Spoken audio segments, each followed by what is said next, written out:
සුබ දවසක් ඔයාලා හැමෝටම. මම බොට්ස්වානා ගැබරෝන් වල ඉන්නේ. අපි දවසක් චයිනීස් ටෙම්පල් එකකට ගියා. ඉතින් මට හිතුණා ඔයාලත් එක්ක මම දැකපු ලස්සන තොරතුරු ඔයාලත් එක්ක බෙදා හදා ගන්න ඕන කියලා.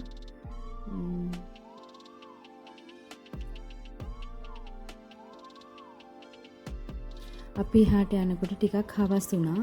ඒ නිසා පන්සලේ එක බිල්ඩින් එකක් වහලයි තිබුණේ.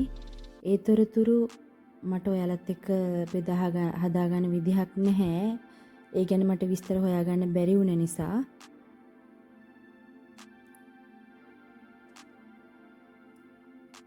ලස්සන නිස්කලංක වගේම ලොකු භූමි ප්‍රදේශයක මේ පන්සල පිහිටලා තිබුණා.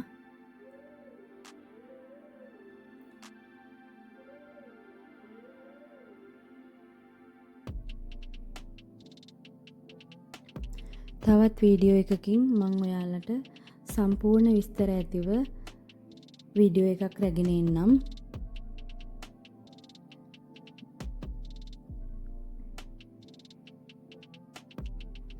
මේ වීඩියෝ එක සම්බන්ධයෙන් ඔයාලා යම්කිසි දැනුමක් ලබා ගත්තා නම් මාව subscribe කරලා යන්න කියලා පුංචි ඉල්ලීමක් ඉල්ලනවා.